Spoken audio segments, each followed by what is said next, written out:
नमस्कार, मैं साक्षी साहनी बहुत स्वागत करती हूं आपका आईपा में। एक ऐसा मंच है जो प्रगतिशील राजनीति की बात करता है, जो बात करता है जनता से जुड़े सरोकारों की।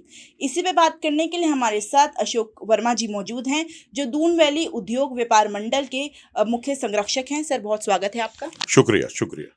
सर, सबसे पहला सवाल मेरा ये है कि प्रगतिशील राजनीति से आप क्या समझते हैं, क्योंकि आईपा द्वारा भी ये मुहिम छेड़ी गई है प्रगतिशील राजनीति की। व्यक्तिगत तौर पे क्या चाहते हैं सर कि क्या क्या चीजें जो है प्रगतिशील प्रोग्रेसिव पॉलिटिक्स में ऐड ऑन हो सके? देखिए, ये this is a very important issue और मैं समझता हूँ देश के लिहाज से भी ये इशू जो है अपने आप में बहुत महत्वपूर्ण है। और ये बात सही है कि प्रोग्रेसिव पॉलिटिक्स होना चाहिए और जो चीज़ें इसमें और नहीं है, क्योंकि आज मैं देखता हूँ स्टैंडर्ड जितना गिर गया है पॉलिटिक्स का, वो अपने आप में एक कोई अच्छा संकेत नहीं है। हिंदुस्तान हमारा एक विश्व का सबसे बड़ा लोकतंत्र है और बहुत सारे फूल खिलते हैं, यहाँ बहुत सारी भाषाएं हैं, बहुत सारी जातियां हैं, बहुत सारी बोलियां हैं।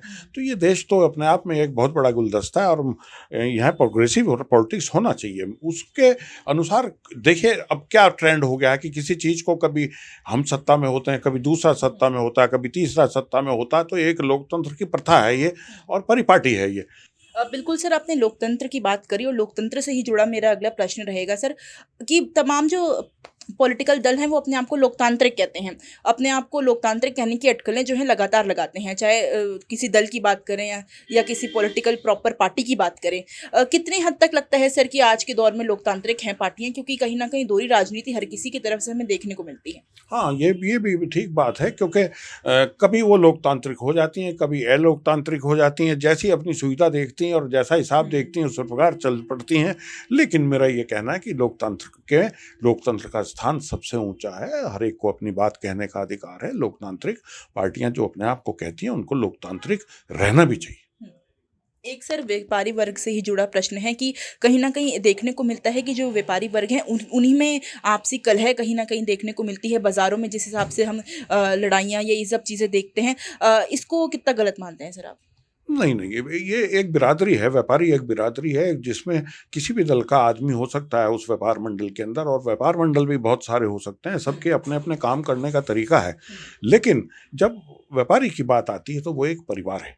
उसमें अलग अलग चलने का रास्ता नहीं होना चाहिए। उसमें एक दूसरे का कभी आवश्यकता हो तो हाथ भी पकड़ा जा सकता है। व्यापारियों की हित की लड़ाई तो आप अगर वास्तव में लड़ते हैं तो ये चीजें होनी चाहिए। अगर आप दिखावे के लिए लड़ते हैं तो फिर तो आप कुछ भी नहीं कर सकते।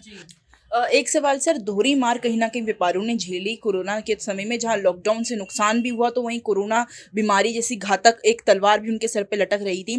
तो अब किस तरीके से सर प्रॉफिट करने का तरीका जो है व्यापारियों ने अपनाया, क्योंकि देखिए कोरोना की गाइडलाइंस तो अब थोड़ी कम हुई है, लेकिन फिलहाल डर का जो स्थिति है वो बनी हुई है।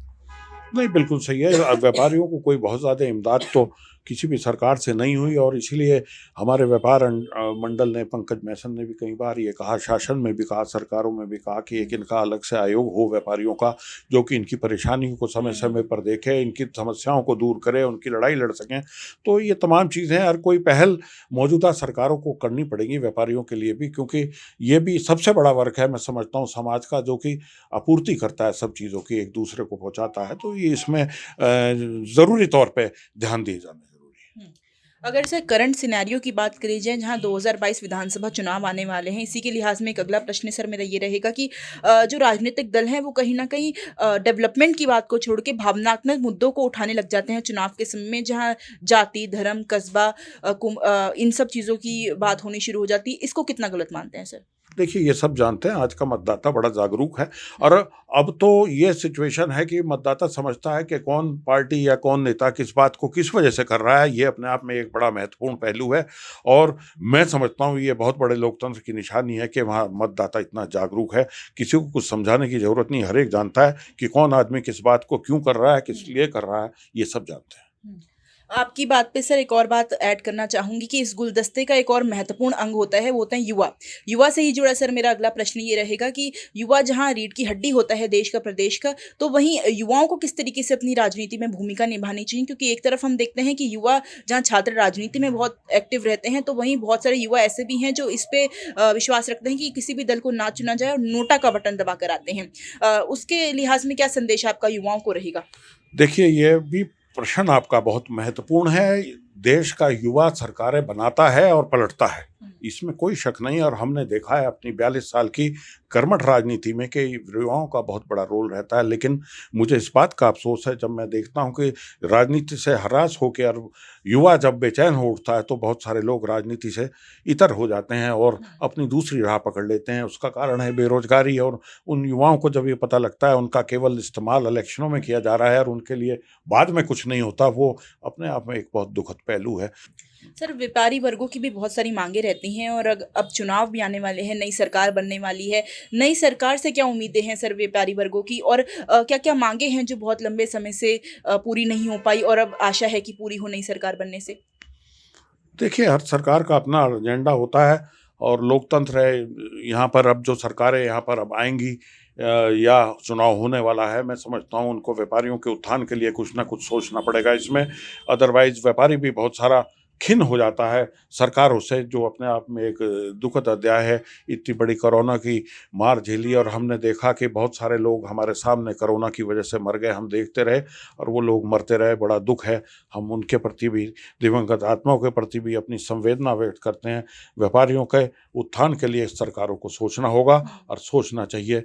ये देश बेहतर दिशा में जा सकता है अगर अधिकारी वर्ग सब खुशहाल हो। और दूसरी ओर व्यापारियों को भी सोचना चाहिए कि वे भी किसी प्रकार का ब्लैक मार्केटिंग, शोषण आदि ना करें।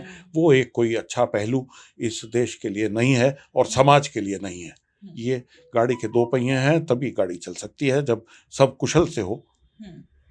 सर, समाज कल्याण और राजनीति को किस तरीके से प्रगति पे लाना है, इसकी कोशिश जो है मुहिम के तौर पे शुरू करी गई है आईपा द्वारा। इस कोशिश को आप किस तरीके से देखते हैं सर, और आगामी इस समय में आईपा इसी तरीके से काम करे, ऐसी क्या आप उसको सुझाव देना चाहेंगे आईपा को सर? देखिए, समाज कल्याण की आपने बात की। असंख्य असंख्य ऐसी योजनाएं होती हैं, केंद्र सरकार की हों चाहे प्रदेश सरकार की हों, लेकिन मुझे अफसोस तब होता है जब मैं ये देखता हूँ कि उन योजना को पब्लिक तक नहीं पहुँचाने की कोशिश की जाती। वो लोग वंचित रह जाते हैं उन योजनाओं से, जब उनको पता ही नहीं होता कि कौन कौन सी योजनाएं केंद्र सरकार या राज्य सरकार की हैं। गरीब, निचले और कुचले लोगों के लिए जब ये बात होती है, महिलाओं के लिए होती है, पुरुषों के लिए होती है, तो बच्चों के लिए होती है, तो ये अपने आप में दुखद है। सभी गवर्नमेंटों को ये ज़रूर चाहिए कि वो ज़रूर इसका प्रचार प्रसार कर सकें और जो लोग उस परिस्थिति में आते हैं उनका लाभ मिल सके। और आपके द्वारा जो एक बेहतरीन मुहिम ये जा रही है, मेरी शुभकामनाएं आपके साथ। और इतने महत्वपूर्ण मुद्दे हैं इस देश के लिए और इस देश के मुद्दे हैं ये जो आप लोग उठा रहे हैं। मैं आपको शुभकामनाएं देता हूं और उम्मीद करता हूं कि आप इसी प्रकार से इस प्रगति के पथ पे आगे चलते रहेंगे और हमारे देश को विश्व की सबसे बड़ी ताकत होने में कोई नहीं रोक सकता। हमारा देश पूरे विश्व के अंदर उन्नति और प्रगति करे। मैं आशा करता हूं भारत बहुत खुशहाल हो, एक बड़ी सुंदर तस्वीर हो हमारे देश की। मेरी ये शुभकामनाएं हैं और आपको भी बहुत बहुत बधाई देता हूं।